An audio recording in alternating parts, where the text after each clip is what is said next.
निवडणुकांच्या आधी सरसकट लाडक्या बहिणींना लाडकी बहीण योजनेचा लाभ देणाऱ्या सरकारने आता मात्र या योजनेच्या अर्जांची काटेकोरपणे छाननी सुरू असल्याचं म्हटलेलं आहे आणि यामुळे मात्र लाभार्थ्या भगिनींना टेन्शन आलेलं आहे।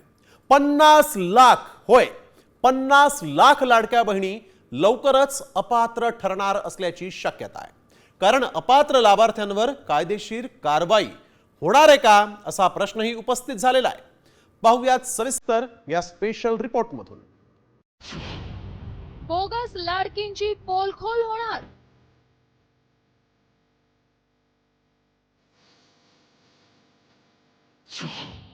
पन्नास लाख लाडक्या बहिणी अपात्र।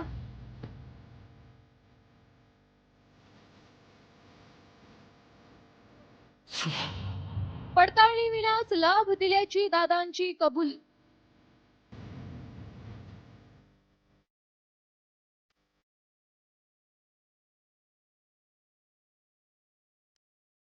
राज्य सरकारची गेम चेंजर ठरलेली मुख्यमंत्री लाडकी बहीण योजना पुन्हा एकदा वादाच्या भोवऱ्यात अडकली आहे। एकीकडे लाभार्थ्यांना मे महिन्यात 10वा हप्ता मिळत असताना दुसरीकडे सरकारने लाभार्थ्यांच्या वार्षिक उत्पन्नाची पडताळणी सुरू केली आहे। त्यामुळे अपात्रतेची अनेक कारणे समोर येत आहेत। याच पार्श्वभूमीवर अर्थमंत्र्यांचं मोठं विधान समोर आलंय।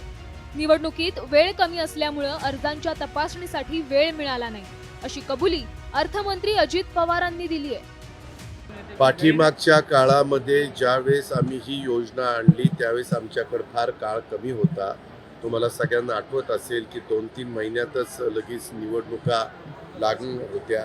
त्यावेळेस ह्या सगळ्या गोष्टी तपासण्याच्या करता जेवढे वेळ पाहिजे होता तेवढा मिळाला नाही, तरी आपण आव्हान केलेलं होतं।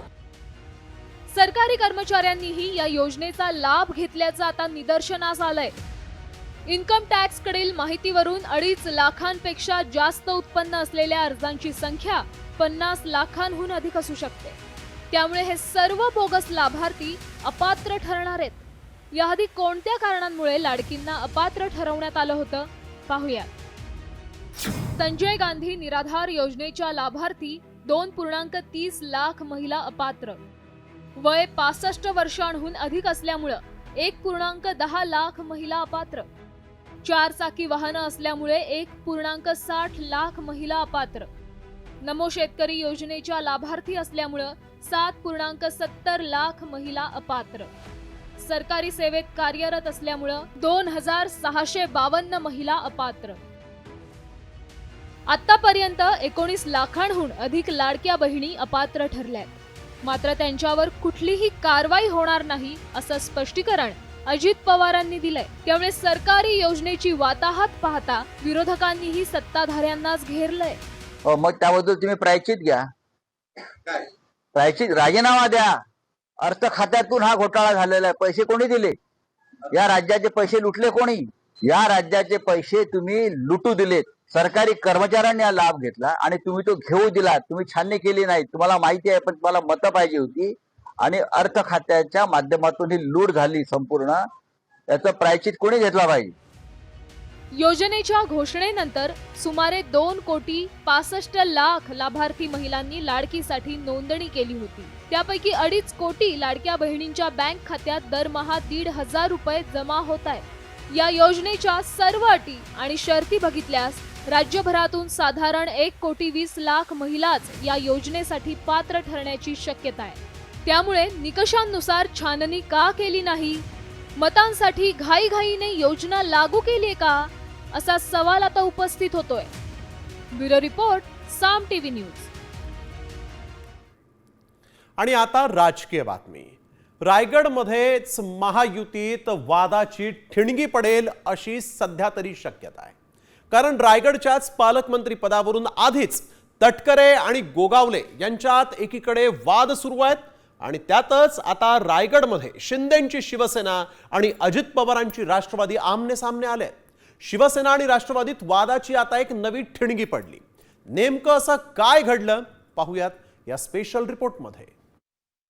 महायुती नको, युती हवी। रायगडमध्ये महायुतीत बिघाडी। तटकरे गोगावलेंमध्ये पुन्हा जुंपली. रायगडच्या पालकमंत्री पदाचा वाद 5 महिने उलटूनही संपता संपत नाही. काही दिवसांपूर्वी भर सभेत राष्ट्रवादीचे खासदार सुनील तटकरेंनी आमदार भरत गोगावलेंची नॅपकिन दाखवत नक्कल केली. ही नक्कल झोंबलेल्या गोगावले समर्थकांनी गोगावलेंच्या वाढदिवसाला थेट उपस्थितांना नॅपकिनचं वाटप करून तटकरेंना डिवचलंय. आधीच रायगडच्या पालकमंत्री पदावरून गोगावले आणि आदिती तटकरे यांच्यात वाद सुरू आहे. अशातच नॅपकिन स्टाईलमुळे तटकरे आणि गोगावले यांच्यात वादाची ठिणगी पडली. हे कमी की काय म्हणून आता महायुती अजित पवारांची राष्ट्रवादी नकोच अशी थेट भूमिका शिंदे सेनेच्या आमदारांनी घेतली आहे. महायुती नव्हे तर युतीच राहील ही भारतीय जनता पार्टी आणि शिवसेना, त्याच्यामध्ये राष्ट्रवादीचा कुठलाही संबंध राहणार नाही हे पहिलंच मी या ठिकाणी घोषित करतो. की चितल फॅमिलीने अनेक वेळा आपल्याला फसवलंय. मला तर 3 वेळा फसवलं, आता भरतसिंगला 2 वेळा फसवलं. आणि अंकुले साहेबांपासून त्या सर्वसामान्य कार्यकर्त्यांपर्यंत ज्यांनी फसवलंय त्याला या रायगडच्या राजकारणात हद्दपार करायचा आहे. काय सत्तेचा माज दाखवायचा आहे तो दाखवा. रुमाल खांद्यावर घेता काय? तुम्हाला ह्याच रुमालाने पुढच्या येणाऱ्या लोकसभेला जर नाही डोक्यावर रुमाल घालायला लावला ना तर मी पण नाव सांगणार ना महेंद्र थोरवे म्हणून. शिवसेनेच्या फुटीच्या आधीपासूनच रायगड जिल्ह्यातील ही धुसफूस सुरू होती.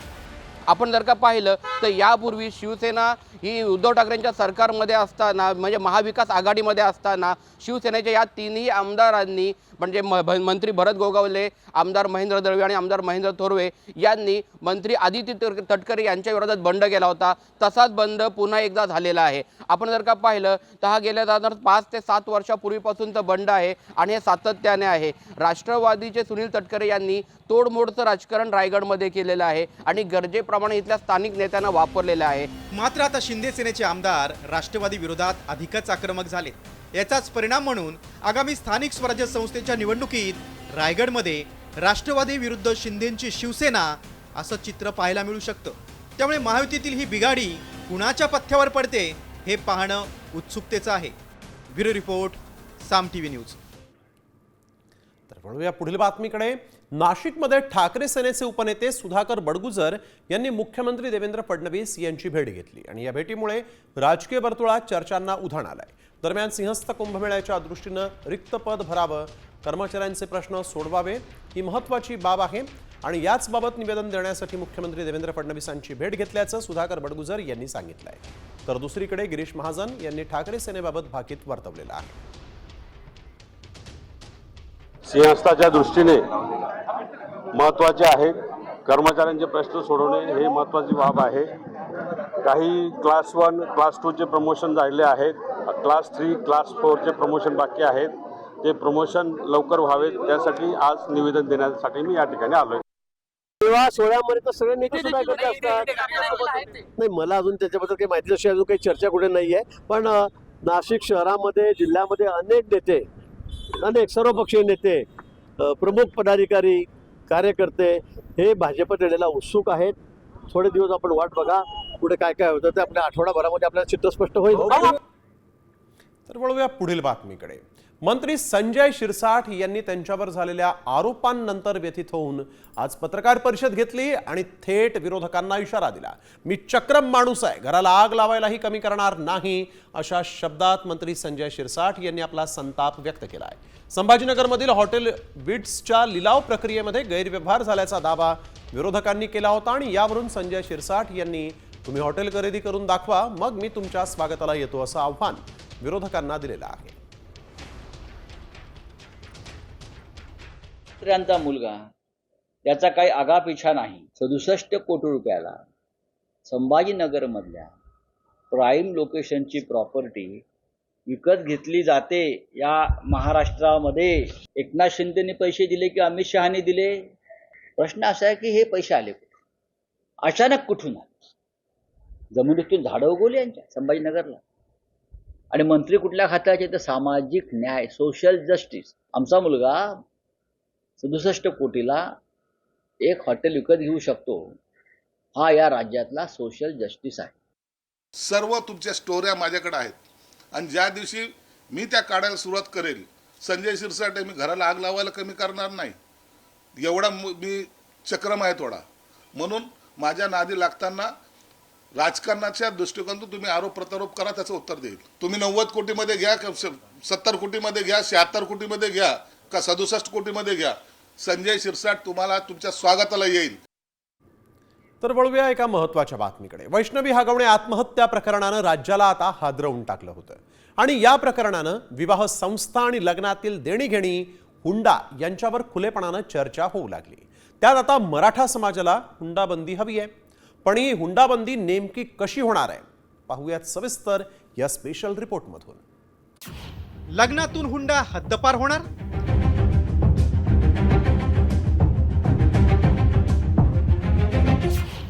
मराठा समाजाची लग्नासंदर्भात आचारसंहिता.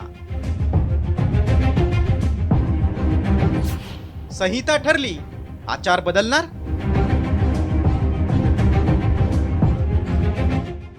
कोट्यवधींचा हुंडार, लाखभर रुपयांचे दागदागिने, शाही लग्न, फॉर्च्युनर गाडी, लग्नाला हजारोंची उपस्थिती. इतकं सगळं वैष्णवीच्या लग्नात घडलं तरी सुद्धा सासरच्या लोकांनी पैशांसाठी केलेल्या छळाला कंटाळून वैष्णवीनं आत्महत्या केली. वैष्णवीचं आत्महत्या प्रकरण राज्यभर चर्चेत आलं आणि मराठा समाज खडबडून जागा झाला. यापुढे हुंडा घ्यायचा द्यायचा नाही आणि लग्नातले इतर बडेजाव मोडीत काढण्याचा निर्धार मराठा समाजानं केला. इतकंच काय तर मराठा समाजानं लग्नासंदर्भात नवी आचारसंहिताच जाहीर केली. लग्न सोहळ्यात 100 ते 200 नातेवाईकांचीच उपस्थिती. लग्नात डीजे नको, पारंपरिक लोक कलावंतांना संधी देण्यात यावी. प्री वेडिंग शूटला बंदी, लग्नासाठी कर्जही नको, वरातीत दारू पिऊन नाच गाणं नको, भेटवस्तूंऐवजी पुस्तकं द्या किंवा झाडांची रोपं द्या, मुलीच्या नावे एफडी करा, पैशांसाठी सुनेचा छळ नको. विशेष म्हणजे आगरी समाजाकडूनही असाच निर्णय घेण्यात आला होता. आता मराठा समाजाच्या आचारसंहितेला सांगली आणि अहिल्यानगर सारख्या जिल्ह्यातून पाठिंबा मिळतोय. या ठिकाणी मराठा क्रांती मोर्चाने निर्धार केलेला आहे की प्रत्येक महत्त्वाच्या शहरांमध्ये, प्रत्येक महत्त्वाच्या गावांमध्ये जाऊन मराठा समाजाला आता एक आचारसंहिता देणार आहोत आणि ज्या पद्धतीने लग्न सोहळे पार पाडतात त्याच्यामध्ये ही आचारसंहिता लागू करण्यात येणार आहे. मोठ्या लग्नांमध्ये बहिष्कार टाकला जाणार आहे. ज्या कुटुंबामध्ये स्त्रीचा, महिलेचा छळ केला जातो त्यांच्यावर बहिष्कार टाकला जाणार आहे. अशा पद्धतीची आचारसंहिता ते केलेली आहे. दरम्यान मराठा समाजानं घेतलेल्या या निर्णयाचं तरुण वर्गानंही स्वागत केलंय. या सगळ्यामध्ये मी पहिला हा जो निर्णय घेतलेला आहे मराठा समाजाने की प्री वेडिंग शूट वगैरे म्हणा, तर ह्याच्यामध्ये फार सारा खर्च होतो. तर मला असं म्हणायचं की आजकालच्या मुली शिकलेल्या असतात आणि स्वतः कमवत्या आहेत आणि तुम्ही लग्न करता, तो खर्च वेस्ट ऑफ मनीच आहे ना. म्हणजे लोक येतात आणि एवढं थाटामाटात लग्न करायचं, नंतर त्या मुलीसोबत काय घडतं काय नाही घडतं हे आपल्याला पण माहिती नसतं. शेवटी ती मुलगीच भोगत असते. आता आपण हे ताजं उदाहरण वैष्णवी हगवण्याचं बघतोच आहोत. तर मला असं वाटतं की मुलगी स्वतःच्या पायावर उभी असते, ती सोन्यासारखी मुलगी तुम्ही नीट सांभाळा. तुम्हाला हुंडा वगैरे या सगळ्याची गरजच काय आहे ना. मराठा समाजानं आचारसंहिता तर जारी केली आहे, मात्र वर्षानुवर्षाच्या मानसिकतेतून समाज बाहेर पडेल का? सामाजिक प्रतिष्ठेच्या नावाखाली होणारे हे शाही विवाह सोहळे खरंच बंद होतील का? हुंडा देणं घेणं, मानपान यात रमणाऱ्या लोकांच्या मनोवृत्तीत काही बदल होईल का? आणि नवीन पिढी हे बदल स्वीकारून नवीन पायंडा पाडेल का हे पाहणं तितकंच गरजेचं आहे. सांगलीहून विजय पाटीलसह सागर आव्हाड, साम टीव्ही न्यूज, पुणे. तर खरं तर अशाच पद्धतीनं हुंडाबंदी रोखण्यासाठी सगळ्याच समाजानं पुढाकार घेऊन अशीच आचारसंहिता तयार करणं देखील गरजेचं आहे असं म्हटलं तरी चुकीचं ठरणार नाहीये. तर दुसरीकडे पुण्यातल्या हगवणे प्रकरणानंतर फॉर्च्युनरकडे पाहण्याचा लोकांचा दृष्टिकोन बदलला. फॉर्च्युनर बदनामच झाली असं म्हणा ना. अशातच करमाळ्यामध्ये सामाजिक कार्यकर्ते अतुल खुपसे यांनी त्यांच्या फॉर्च्युनरवर लिहिलेल्या मजकुरामुळे सोशल मीडियावर त्यांची चर्चा रंगली आहे. त्यामुळे ही महागडी आणि प्रतिष्ठेची समजली जाणारी गाडी सध्या काहीशा वेगळ्याच कारणांनी चर्चेत आहे.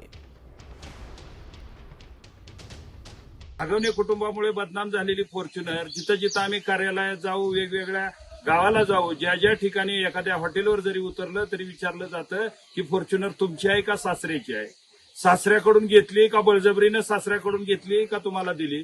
म्हणजे फॉर्च्युनर गाडीला बदनाम केलेलं आहे हे हगवणे कुटुंबामुळं. म्हणून सर्वसामान्य शेतकऱ्यांच्या पोराला आपण मुली दिली, कष्टकऱ्याच्या पोरांना मुली दिल्या तर मुलींचं जीवन इथून पुढे सुखकर होईल आणि हगवण्यासारखी प्रकरणं होणार नाही.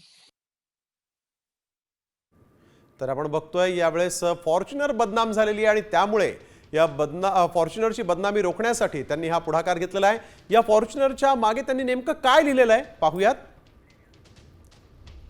तशी तर मी मोठ्या घरची राणी, मात्र बदनाम केलं मला हगवणेंनी. मी फॉर्च्युनर, माझा रुबाबच वेगळा, हगवणे कुटुंबामुळे नाव ठेवू लागलाय गाव सगळा. अतुल भाऊंनी मला रोखीत विकत घेतलाय, पण हगवणेंमुळे फॉर्च्युनर जातीला लोकांनी धू धू धुतलाय. तर वळूया पुढील बातमीकडे. कोकणात मनसेला मोठा धक्का बसण्याची शक्यता आहे, कारण मनसेचे सरचिटणीस वैभव खेडकर हे नाराज असल्याची चर्चा आहे. निष्ठावंतांना कवडीची किंमत पक्षात नसते अशी फेसबुक पोस्ट वैभव खेडकर यांनी लिहिली आहे. त्यामुळे खेडकर यांच्या पोस्टमुळे चर्चांना उधाण आलं. खेडकर हे माजी नगराध्यक्ष आहेत. कोकणात त्यांनी मनसे वाढवण्याचं काम केलं, मात्र आता खेडकरांनी मनसेला रामराम केल्यास मोठा धक्का मनसेला बसेल अशी शक्यता आहे.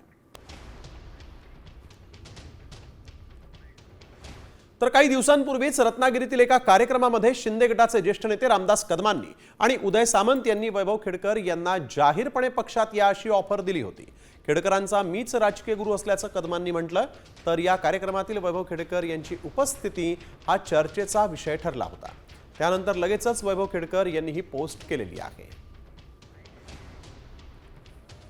वैभव खेडकर माझं काय करते, मी त्यांचा राजकीय गुरु आहे. त्याचा देखील त्याला राष्ट्राकडे घेऊन जाणार देखील मीच आहे. मी सगळे घेऊन राष्ट्राकडे, म्हणून सगळी आपली सगळी आपण सगळे एका कुटुंबाची माणसं आहोत. आता भैरवनाथाची कदाचित ही इच्छा असू शकते की जे व्यासपीठ इथं तयार झालेलं आहे, हे व्यासपीठ तसंच्या तसं बाईंच्या नेतृत्वाखाली राहावं.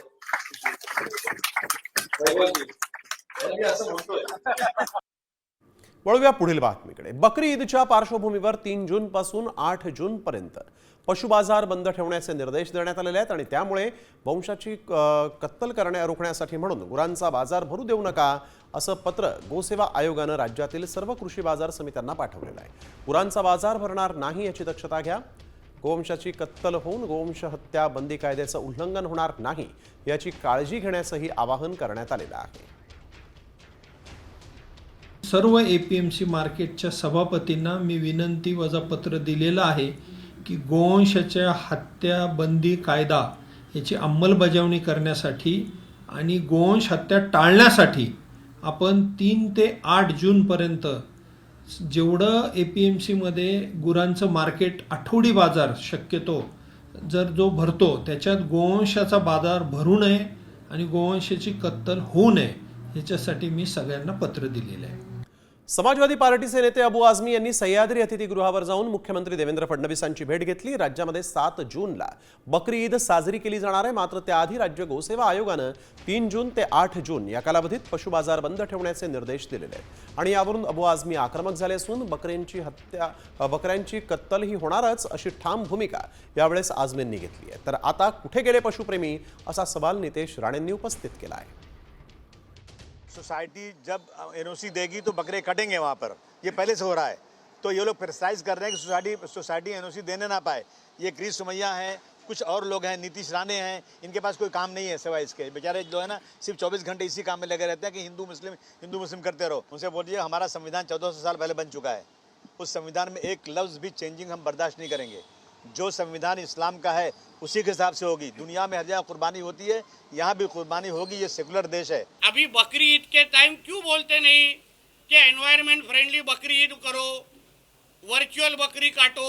क्यों नहीं पूरा मुस्लिम समाज साथ में आके ऐसा सोचता है कि चलो हमारे इस त्यौहार के वजह से इतने सब बकरियों को काटा जाता है, चलो हम एनवायरनमेंट फ्रेंडली बकरी बनाते हैं. कहाँ गए वो पशु प्रेमी जो हमको हिंदुओं को ही जब सब एडवाइस देने वाले, कहाँ गए वो?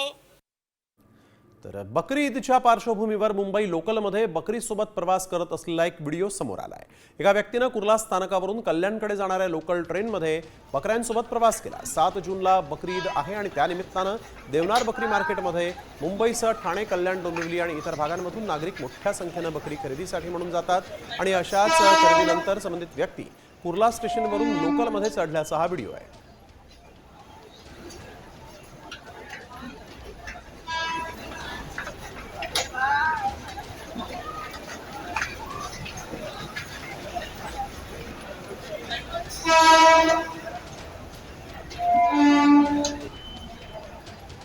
राज्यात स्थानिक स्वराज्य संस्थांच्या निवडणुकांचे पडघम वाजू लागले आहेत. निवडणूक आयोगाच्या आदेशानुसार राज्य सरकारकडून प्रभागांची रचना करण्याची प्रक्रिया सुरू झालेली आहे. राज्य सरकारकडून या आठवड्यामध्ये प्रभाग रचनेची माहिती राज्य निवडणूक आयोगाला सादर केली जाण्याची शक्यता आहे. प्रभाग रचनेवर राज्य सरकारकडून माहिती मिळाल्यानंतर प्रभागांचं आरक्षण आणि मतदार याद्या अंतिम करण्याची पुढील प्रक्रिया पार पाडली जाणार आहे.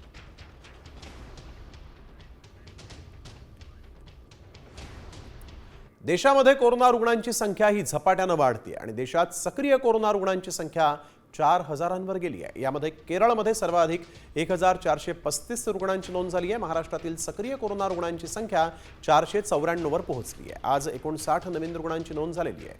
मुंबईत 20, पुण्यामध्ये 18, पिंपरी चिंचवडमध्ये 2, ठाण्यात 4, साताऱ्यामध्ये 2, कोल्हापुरात 2, सांगलीमध्ये 1, छत्रपती संभाजीनगरमध्ये 8, अकोल्यामध्ये 2 रुग्णांची नोंद झाली आहे. तर आज 369 रुग्णांना रुग्णालयातून डिस्चार्ज देण्यात आलेला आहे. राज्यभरात कोरोनाचे सर्वाधिक रुग्ण हे आता पुण्यात आढळून आलेले आहेत. राज्यामध्ये गेल्या 24 तासात 65 रुग्णांना कोरोनाची लागण झाली आहे. 65 रुग्णांपैकी सर्वाधिक 25 रुग्ण हे पुण्यातले असल्याची माहिती मिळते आहे. मुंबई, पिंपरी चिंचवडसह इतर ठिकाणी संसर्गामध्ये मोठ्या प्रमाणात वाढ झाली आहे. एकूण 65 रुग्णांपैकी 25 रुग्ण जे ते पुणे महापालिकाच्या हद्दीमध्ये आहेत, तर मुंबईमध्ये 22 रुग्ण, ठाण्यामध्ये 9, पिंपरी चिंचवडमध्ये 6, कोल्हापुरात 2 तर नागपूरमध्ये 1 अशी ही रुग्णसंख्या आहे. तर कोरोनामुळे कोल्हापुरात एका महिलेचा मृत्यू झालाय. CPR रुग्णालयामध्ये गेल्या 4 दिवसांपासून या महिलेवर उपचार सुरू होते. कोरोनामुळे जिल्ह्यातील हा पहिलाच मृत्यू आहे. त्यामुळे आरोग्य यंत्रणा सतर्क झाली आहे. ही महिला 75 वर्षांची होती. तिला शुगर आणि बीपीचाही त्रास होता. कोरोनामुळे वयोवृद्ध महिलेचा मृत्यू झाल्यामुळे कर्मचाऱ्यांनी PPE किट घालून या महिलेवर अंत्यसंस्कार केलेले आहेत.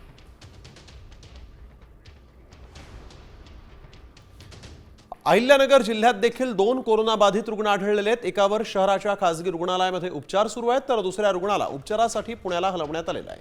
कोविड रुग्ण आढळून आल्यामुळे जिल्हा रुग्णालयात अतिदक्षता विभागामध्ये 10 बेड राखीव ठेवण्यात आलेले आहेत. त्याचबरोबर उपाययोजना म्हणून प्रत्येक गावाचं सर्वेक्षण सुरू करण्यात आलेलं आहे.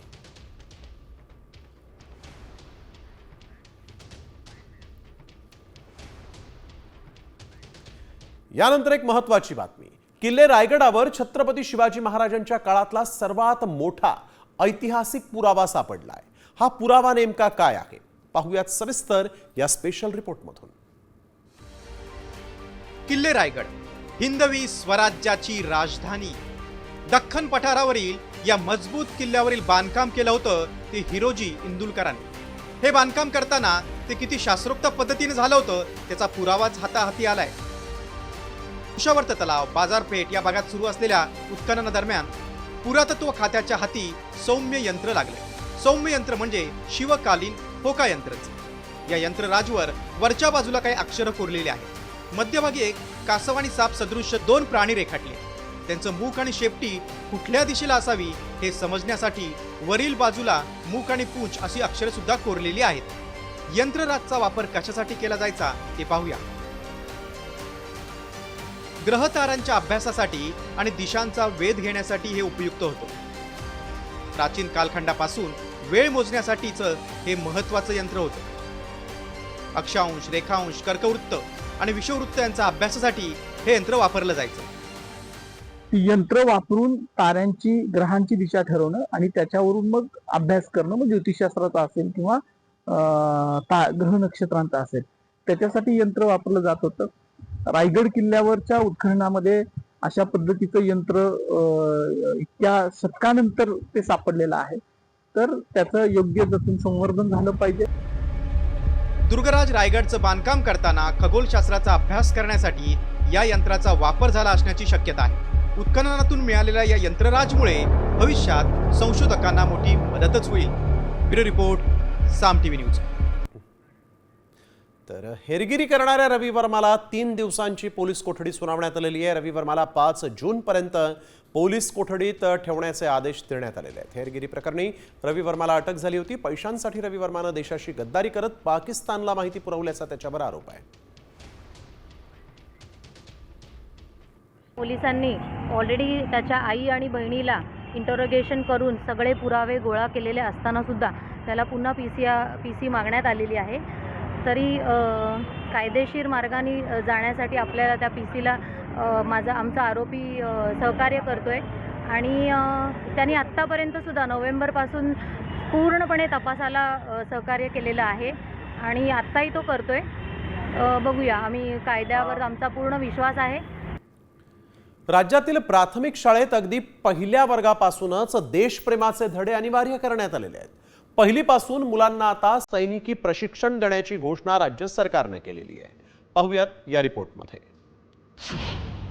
पहिलीपासून मुलांना आता सैनिकी प्रशिक्षण.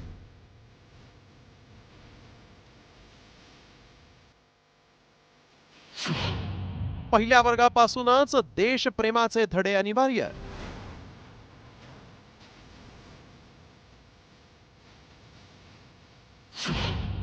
राज्य सरकारचा मोठा निर्णय.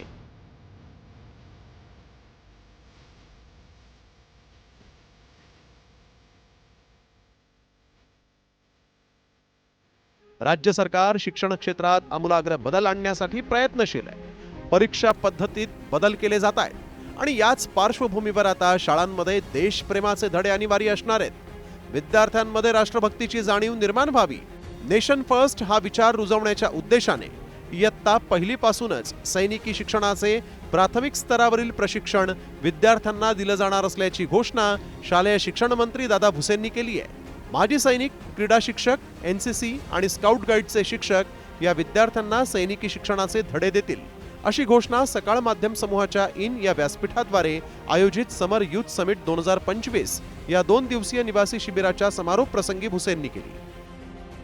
माजी सैनिक कल्याण मंत्री माननीय शंभूराजे देसाई साहेब, माननीय मुख्यमंत्री महोदयांनी पण आम्हाला आश्वासन केलेलं आहे की येणाऱ्या काळामध्ये विद्यार्थ्यांना, अगदी पहिलीच्या विद्यार्थ्याच्यापासून त्याच्यामध्ये राष्ट्रभक्ती निर्माण झाली पाहिजे आणि म्हणून त्याला सैनिकी प्रशिक्षण देता येईल का, या दृष्टिकोनातून पण आम्ही नियोजन करायला घेतलेलं आहे.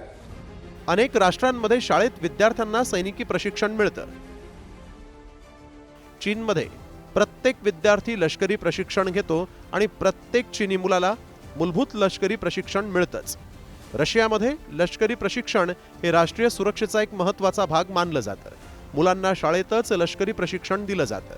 इस्रायलमध्ये मुलं वयाच्या 15व्या वर्षी लष्करी प्रशिक्षण सुरू करतात आणि हायस्कूल पूर्ण केल्यानंतर लष्करी सेवेत सामील होणं अनिवार्य आहे. दक्षिण कोरियामध्ये लष्करी सेवा देखील सक्तीची आहे. शाळांमध्ये लष्करी अधिकाऱ्यांकडून करिअर मार्गदर्शन आणि राष्ट्रीय संरक्षण या विषयावर व्याख्यानं दिली जातात. काही शाळांमध्ये विशेषतः ज्या भागात लष्करी संस्कृती मजबूत आहे तिथं लष्करी शिस्त आणि शारीरिक प्रशिक्षण यावर भर दिला जातो. महाराष्ट्रामध्ये 38 सैनिकी शाळा आहेत. आता सगळ्याच प्राथमिक शाळेमध्ये सैनिकी प्रशिक्षण मिळणार असल्यानं साहस, कणखरता आणि देशप्रेम निर्माण होण्यासाठी ते पूरक ठरणार आहे. ज्या देशाची मुलं सुदृढ आणि शूर असतात तो देश बलवान असतो. त्या राष्ट्राचं भवितव्य उज्ज्वल असतं, यात अजिबात शंका नाही. ब्युरो रिपोर्ट, साम टीव्ही मराठी. तर वळूया पुढील महत्त्वाच्या बातमीकडे. नीट PG परीक्षा पुढे ढकलण्यात आलेली आहे. 15 जूनला ही परीक्षा होणार होती, ती आता होणार नाहीये. नवी तारीख लवकरच जाहीर होईल अशी माहिती समोर आली आहे. नीट PGची परीक्षा जी आहे ती पुढे ढकलण्यात आलेली आहे. 15 जूनला होणारी नीट PGची परीक्षा आता पुढे ढकलण्यात आली आहे. ही परीक्षा नेमकी कधी होईल या संदर्भातली कुठलीच माहिती देण्यात आलेली नाही. यावेळेस एक महत्त्वाची बातमी आपण बघतोय. नीट PGची परीक्षा जी आहे ती पुढे ढकलण्यात आलेली आहे. तर एक महत्त्वाची बातमी पुण्याहून समोर येते. डॉक्टर अजय तावरेला 4 जून पर्यंत पोलीस कोठडी सुनावण्यात आलेली आहे. रुबी हॉलच्या किडनी रॅकेटमध्ये तो सह आरोपी आहे. अजय तावरे वर्षभरापासून एरवडा कारागृहामध्ये आहे. पुणे पोर्श अपघात प्रकरणामध्ये त्याला अटक झाली होती आणि आता 4 जून पर्यंत त्याला पोलीस कोठडी सुनावण्यात आलेली आहे.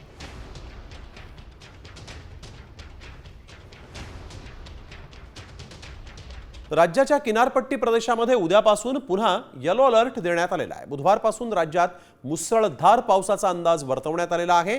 गेल्या काही दिवसांपासून राज्यातील पाऊस हा कमी झाला आणि शनिवारपासून जनजीवन पूर्वपदावर आलेलं आहे. काल किनारपट्टीच्या काही भागांमध्ये पाऊस पडला आणि आता 4 जून पासून बंगळुरूसह राज्याच्या काही भागांमध्ये पाऊस पुन्हा वाढेल असा हवामान खात्यानं अंदाज वर्तवला आहे.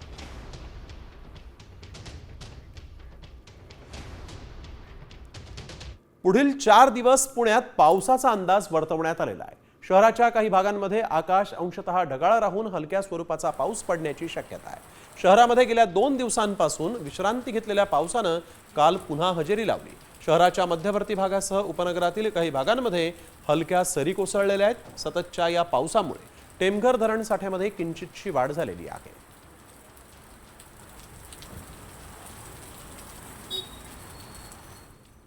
महाराष्ट्रावर जास्त ढग किंवा जे पाऊस देणारे ढग आपल्याला दिसत नाहीत आणि येणाऱ्या 4 ते 5 दिवसाचा किंवा एका आठवड्याचा जर विचार कराल तर महाराष्ट्रात उघडीप दिसून येण्याची शक्यता आहे. काही ठिकाणी किंवा तुरळक ठिकाणी आपण म्हणू शकतो की मेघगर्जनेसह पाऊस होण्याची शक्यता आहे, परंतु तो सर्वदूर असणार नाही आहे.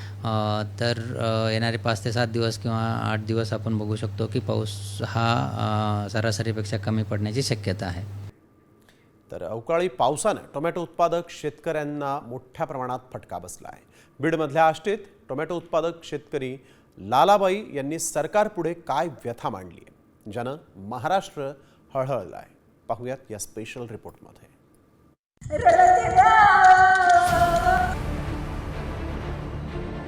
लालाबाईचा पिळवटून टाकणारा हा आक्रोश. मोठ्या कष्टानं 1 एकरात पेरलेल्या टोमॅटोचा अवकाळी पावसानं अक्षरशः चिखल केला आणि लालाबाईनं आक्रोश केला. आष्टी तालुक्यातील रेडकर वस्तीतल्या लालाबाई धोंडेंनी यावर्षी फळबाग शेती करायचं ठरवलं. सावकाराकडून व्याजानं कर्ज घेत त्यांनी 1 एकरात टोमॅटो पिकवला. येणाऱ्या पैशातून नातवांचा शिक्षणाचा खर्च भागवायचा आणि उरलेला पैसा वर्षभराच्या खर्चासाठी वापरायचा, एवढी साधी अपेक्षा. पण पावसाच्या एका सरीनं त्यांच्या या आशा अपेक्षांचा अक्षरशः चक्काचूर केलाय. बीडच्या आष्टी तालुक्यातील रेडकर वस्ती येथे 1 एकरावरती धोंडे कुटुंबियांनी टोमॅटोचं पीक पिकवलं होतं. 1 एकरामध्ये संपूर्ण बाग केला होता. ज्या शेतामध्ये उभा आहे हाच तो बाग आहे, मात्र मान्सून पावसाने संपूर्ण त्यांचं होत्याचं नव्हतं केलेलं आहे. म्हणजे हातातोंडाशी आलेलं पीक होतं ते संपूर्ण नेस्तनाबूत झालेलं त्या टोमॅटोच्या पिकाचा चिखल होताना पाहायला मिळतोय. हातातोंडाशी आलेला घास पावसानं हिरावून नेल्यानं आता लालाबाईंना अपेक्षा आहे ती सरकारकडून. काय देता येत असेल तेवढी मदत तुम्ही केलीच पाहिजे. हो का, एवढीच विनंती आहे. लालाबाई लाल तंबाटा हो का त्याचा झाला चिखल. आता काय करायचं, होता होईन एवढी मायबापांनो तुम्ही आम्हाला मदत करा. लालाबाईच नव्हे तर आसपासच्या गावातील टोमॅटो उत्पादकांची हीच परिस्थिती आहे. कारण उत्पादन खर्च आणि नंतर हातात येणारा पैसा याचं गणितच मेळ खात नाहीये. नांगरणी, कोळपणी, टोमॅटोची रोपं आणि लागवडीचा खर्च 25,000 रुपये, खुरपणी आणि संगोपनासाठीचा खर्च 20,000 रुपये, फवारणी खत आणि बांबूच्या साह्यानं बांधणीचा खर्च 15,000, शेवटच्या टप्प्यातील फवारणी आणि तोडणीचा खर्च 25 ते 30,000 रुपये. टोमॅटोचा 1 कॅरेटचा भाव चांगला आला तर येणारं 1 एकरी उत्पन्न हे 3 ते 4 लाखांच्या घरात जातं आणि या 3 ते 4 लाखांवरच लालाबाई सारख्या अनेक शेतकऱ्यांची वर्षभराची रोजीरोटी अवलंबून असते. घर प्रमुख आहेत, कुटुंब प्रमुख आहेत, उपजीविका भागवायची कशी हा देखील त्यांच्या पुढे मोठा प्रश्न निर्माण झालेला आहे. नक्कीच सरकार मदत करते का हे देखील पाहणं महत्त्वाचं असणार आहे. साम टीव्हीसाठी मी योगेश काशीद, आष्टी, रेडकर वस्ती, बीड. तर वळूया पुढील बातमीकडे. सोन्याला पुन्हा एकदा झळाळी आलेली आहे. सोन्याची वाटचाल पुन्हा प्रतितोळा 1 लाखाकडे सुरू झाली. 24 कॅरेट सोन्याचा दर प्रतितोळा 97,700 रुपये इतका आहे. तज्ज्ञांच्या मते वाढत्या व्यावसायिक आणि राजकीय तणावामुळे गुंतवणूकदार सुरक्षित पर्याय म्हणून सोन्याकडे वळत आहेत. डोनाल्ड ट्रम्प यांनी परदेशी स्टील आयातीवरील टॅरिफ 25% 50% वाढवण्याची घोषणा केली होती आणि त्याचमुळे सोन्याचे दर वाढलेले आहेत. ट्रम्प यांनी परदेशी स्टील आयातीवरील टॅरिफ 50% वाढवण्याची घोषणा केली. डॉलरमध्ये घसरण झालेली आहे. सुरक्षित गुंतवणूक म्हणून सर्वसामान्य सोनं खरेदीकडे पाहत आहेत. तुम्ही आता बाईकवर बसून उडू शकणार आहात. होय, तुम्ही बाईकवर बसून उडू शकणार आहात हे तुम्ही अगदी बरोबर ऐकलंय. कारण आता पोलंडच्या वोलोनॉट कंपनीनं एक एअर बाईक तयार केली. ही एअर बाईक नेमकी कशी आहे पाहूयात या स्पेशल रिपोर्टमध्ये. हवेत उडणारी बाईक.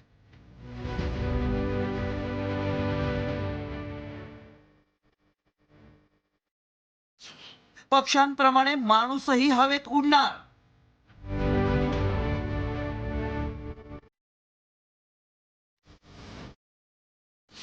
ट्रॅफिकची कटकट कायमची संपणार.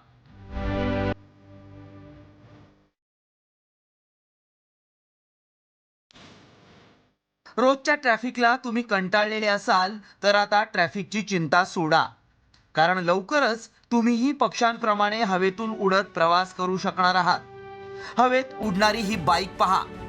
हा कोणताही चमत्कार नाही, तर हा आहे विज्ञानाचा आविष्कार. पोलंडच्या वॉलनट कंपनीनं ही एअर बाईक तयार केली आहे. या हॉवर बाईकमुळं एका ठिकाणाहून दुसऱ्या ठिकाणी जाणं सहज शक्य आहे. कंपनीच्या या व्हिडिओनं सोशल मीडियात अक्षरशः धुमाकूळ घातलाय. नेमकी ही एअर बाईक आहे तरी कशी, पाहूयात. ही बाईक ताशी 200 किलोमीटर प्रति तास वेगानं उडू शकते. यामध्ये जेट प्रपोल्शन प्रणाली आणि स्टॅबिलायझेशन सिस्टम देण्यात आली आहे, ज्यामुळे ही बाईक हवेत अत्यंत स्थिरतेनं आणि सुरक्षितपणे उडते. विशेष म्हणजे ही बाईक हवेत एका जागी थांबते आणि नंतर हळूहळू दिशा बदलून पुढे जाते. आता तुम्हाला प्रश्न पडला असेल की ही एअर बाईक भारतात नेमकी कधी येणार. अर्थात याबाबत कंपनीनं कोणतीही सविस्तर माहिती दिलेली नाही. मात्र या तंत्रज्ञानाची झलक पाहून लोकांमध्ये प्रचंड उत्सुकता निर्माण झाली आहे. भविष्यात ही एअर बाईक प्रत्यक्षात बाजारात आली तर निश्चितच जगासाठी ते क्रांतिकारी पाऊल असेल. भारतासारख्या मोठ्या लोकसंख्येच्या देशात ट्रॅफिकच्या समस्येवर मात करण्यासाठी ही बाईक निश्चितच उत्तम पर्याय ठरेल. त्यामुळेच ही एअर बाईक प्रत्यक्षात बाजारात कधीपर्यंत येणार याचीच उत्सुकता सगळ्यांना लागली आहे. ब्युरो रिपोर्ट, साम टीव्ही न्यूज. माझगाव ते रत्नागिरी लवकरच रोरो सेवा सुरू करणार अशी घोषणा मंत्री नितेश राणेंनी केली आहे. येत्या गणेशोत्सवापर्यंत मांडवा आणि माझगाव येथून रोरो जलसेवा सुरू करण्यात येणार आहे. माझगाव ते रत्नागिरीपर्यंत 3 तासात तर मालवण ते विजयदुर्गपर्यंत तब्बल 4.5 ते पावणे 5 तासात पोहोचता येणार आहे. लवकरच एक रोरो सर्व्हिस जी मांडवा आणि माझगाववरून थेट रत्नागिरीमध्ये तुमच्या 3 तासामध्ये पोहोचेल. मालवणमध्ये आणि विजयदुर्गमध्ये पावणे 5 तासामध्ये 4.5 तासामध्ये पोहोचेल. ज्या रोरो सर्व्हिसमध्ये 100 गाड्या आणि 500 पॅसेंजर आम्ही माझगाववरून लवकरच सोडणार आहोत. ती मोठी बोट किंवा क्रूज आता महाराष्ट्रामध्ये आणि आमच्या किनारपट्टीकडे आलेली आहे. वळूया पुढील बातमीकडे. महिलाच नव्हे तर आता पुरुषांनाही एसटीच्या प्रवासात विशेष सवलत मिळणार आहे. परिवहन मंत्री प्रताप सरनाईकांनी ही मोठी घोषणा केली आहे. कमी गर्दीच्या हंगामामध्ये प्रवाशांची संख्या वाढावी या उद्देशानं लांब पल्ल्याच्या प्रवासादरम्यान आगाऊ आरक्षण करणाऱ्या प्रवाशांना तिकीट दरात 15% सवलत देण्याची घोषणा यावेळेस मंत्री प्रताप सरनाईक यांनी केली आणि त्यानुसार येत्या जुलैपासून ही योजना कार्यान्वित होणार आहे. याचा फायदा ई शिवनेरी सारख्या बसनं प्रवास करणाऱ्या अनेक प्रवाशांना होणार आहे.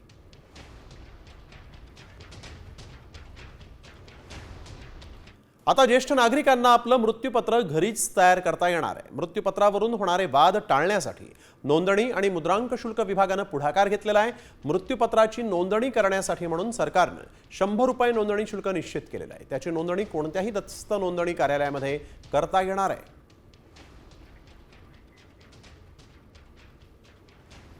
त्यांच्या मानसिकदृष्ट्या ते स्वस्थ आहेत, ज्यांना व्हील काय करतो हे समजतं आहे, परंतु फिजिकली त्यांना शक्य नाही, काही चॅलेंजेस आहेत, चालणं शक्य नाही, ऑफिसमध्ये येणं शक्य नाही.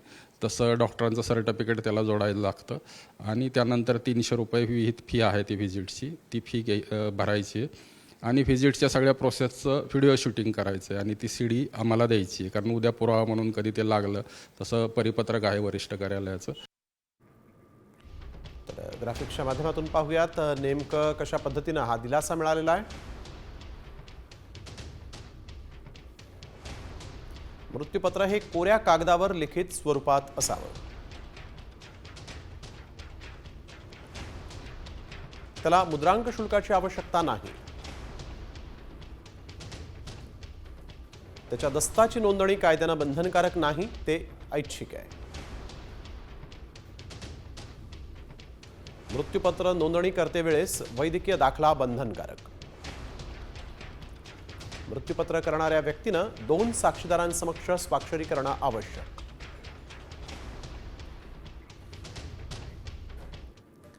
गृहकर्ज आणि वाहन कर्जाचा हप्ता हा लवकरच कमी होण्याची शक्यता आहे. सामान्य माणसाला दिलासा देण्यासाठी म्हणून भारतीय रिझर्व्ह बँक सलग तिसऱ्यांदा रेपो रेटमध्ये 0.25% कपात करू शकते. महागाईचा दर 4% कमी असल्यानं रेपो रेट कमी होण्याची शक्यता आहे. बुधवारपासून आरबीआयची पतधोरण बैठक होणार असून येत्या शुक्रवारी याबाबत आरबीआयकडून घोषणा केली जाण्याची शक्यता आहे. गेल्या 6 महिन्यांमध्ये आरबीआयनं 2 वेळा रेपो रेटमध्ये घट केलेली आहे. सध्या रेपो रेट 6% आहे. येत्या 6 जूनला रेपो रेट घटवण्यासंदर्भातील मोठी घोषणा केली जाऊ शकते.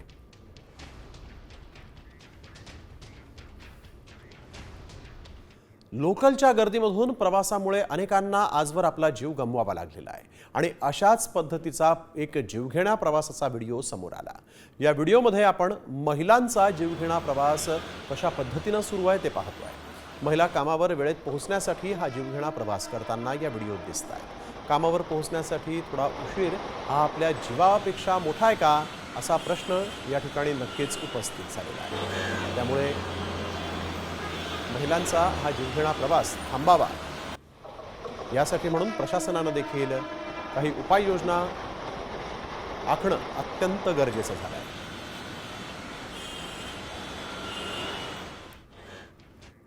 वळूया पुढील बातमीकडे. राणीच्या बागेतील पेंग्विन्सच्या इंग्रजी नावावरून आता ठाकरे गट आणि भाजप आमने सामने आल्याचं पाहायला मिळालंय. नव्यानं जन्मलेल्या पेंग्विन्सच्या पिलांना मराठी नावं देण्यात यावी अशी मागणी भाजपनं केली. तर यांच्या मुलांची नावं इंग्रजीत आहेत, त्यांचं काय असं म्हणत किशोरी पेडणेकर यांनी भाजपला टोला हाणलाय. नव्यानं जन्मलेल्या पिलांना नॉडी, टॉम आणि पिंगू अशी नावं देण्यात आलेली आहेत.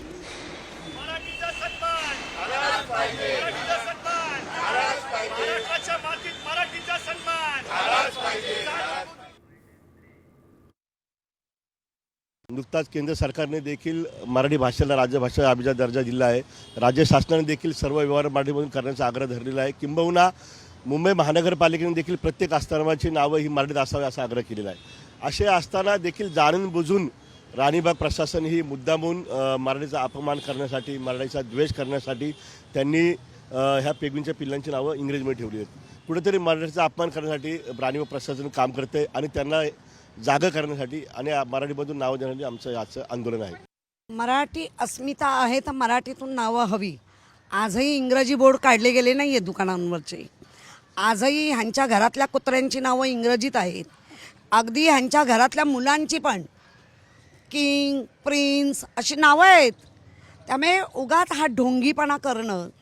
एक तर हंबोल्ट पेग्विन आहेत का त्या पेग्विनच्या जीवावर उठलेत आणि म्हणून पेग्विनवरनं राजकारण. अरे ते गरीब जीव आहे, तो पक्षी आहे, लोकांचं मनोरंजन करतं. ठाण्यातील पडघ्यामध्ये महाराष्ट्र एटीएसनं दहशतवादाशी संबंधित प्रकरणामध्ये छापेमारी केली आहे. एटीएसनं 2003च्या मुंबई बॉम्बस्फोट प्रकरणातील दोषी आणि सिमी या संघटनेचा माजी पदाधिकारी साकीब नाचन याच्या घराचीही झडती घेतली. साकीब नाचन यानं 2017मध्ये आपलं शिक्षण पूर्ण केल्यानंतर पुन्हा दहशतवादी कारवायांमध्ये सहभागी झाल्याचा संशय एटीएसला आहे.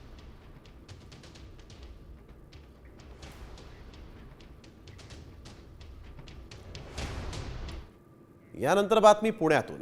पुण्यामध्ये सरपंच महिलेचा पतीच सायबर ठग निघालाय. आरोपी तुषार बाजंत्रीला मग पुणे सायबर पोलिसांनी अटक केली असून तो रोह्यातील कोकबन गावचा आहे. तो राज्यातील एका सत्ताधारी पक्षाशी निगडीत असून त्याचे फोटो एका बड्या नेत्यासोबत आहेत. त्यानं पुण्यासह देशातील अनेक नागरिकांना डिजिटल अरेस्टची भीती घालून कोट्यवधी रुपये उकळले.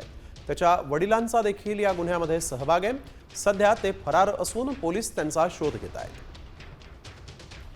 तर आपण बघतोय यावेळेस सरपंच महिलेचा पती हाच सायबर ठग निघालाय, ज्यानं अनेकांना आत्तापर्यंत गंडवलंय अशी माहिती समोर आली आहे. हाच एका सत्ताधारी पक्षाशी जवळीक असलेला सायबर ठग, ज्याला पोलिसांनी कारवाई करून आता ताब्यात घेतलाय. तर वादग्रस्त बडतर्फ पोलीस अधिकारी रणजित कासलेला न्यायालयीन कोठडी सुनावण्यात आली.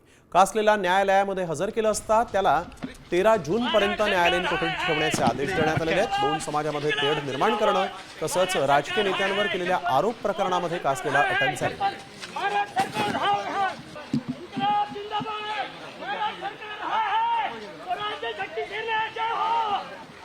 शक्ती इन्कलाब जिंदाबाद, इन्कलाब जिंदाबाद, महाराज सरकार हाय. वळूया पुढील बातमीकडे. हाय टेन्शन वायरमुळे ट्रकला आग लागली आणि ट्रक चालकानं आग विझवण्यासाठी शक्कल लढवली. थेट चालकानं धरणामध्येच ट्रक घातला.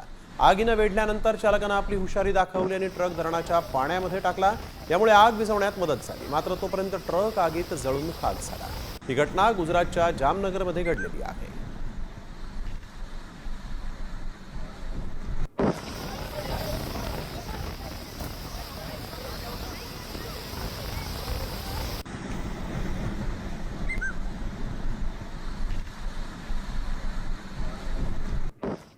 नागपुरात चोरीची एक अफलातून घटना सीसीटीव्ही मध्ये कैद झाली आहे. नागपूरच्या पोलीस महिला प्रशिक्षण केंद्रामध्ये रस्त्यावर महानगरपालिकेकडून लावण्यात आलेल्या लोखंडी बेंचची चोरी झाली.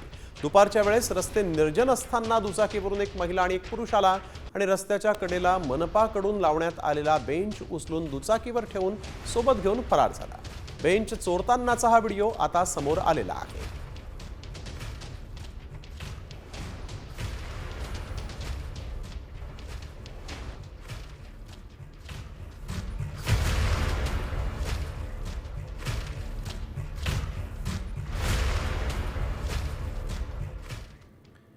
तर धोकादायक पुलावरून तरुणाचा जीवघेण्या प्रवासाचा व्हिडिओ समोर आला आहे. अरुणाचलमधील पूरग्रस्त भागात हा माणूस जीर्ण पुलावरून धोकादायक नदी पार करताना दिसतो. खाली खवळलेली नदी आणि त्यावर लटकता लाकडी पूल, त्यात त्या तरुणानं नदी पार करण्याचा प्रयत्न केला आहे. हा व्हिडिओ व्हायरल झालेला आहे. अरुणाचल प्रदेशातील अंजाव जिल्ह्यातला हा व्हिडिओ आहे. त्यामुळे ज्यावेळेस अशा पद्धतीनं नदी तलावाचं पाणी खवळतं त्यावेळेस मात्र प्रवास करणं टाळायला हवं. परंतु या तरुणानं हा जीवघेणा प्रवास केला.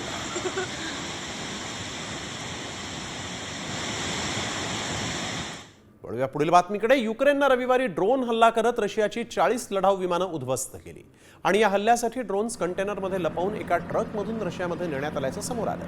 यानंतर आता ड्रोननं भरलेला ट्रक रशियाकडून उद्ध्वस्त करण्यात आलेला आहे.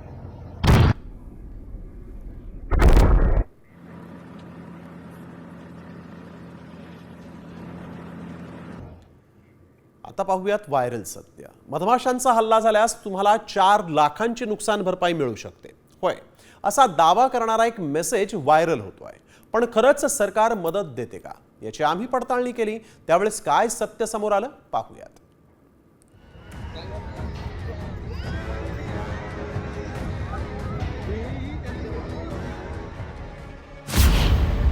मधमाशांचा हल्ला झाल्यास 4 लाख रुपये मिळणार.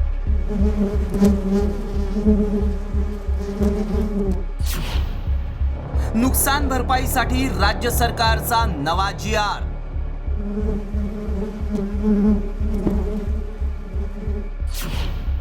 व्हायरल मेसेज मागचं सत्य काय?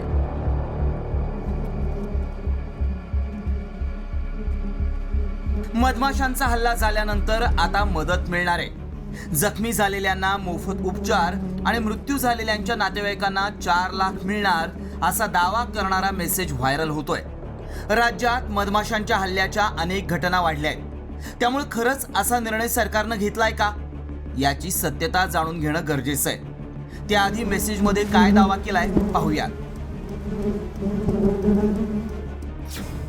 मधमाशीच्या दंशामुळे मृत्यू झाल्यास 4 लाख रुपयांची आर्थिक मदत कुटुंबाला दिली जाईल.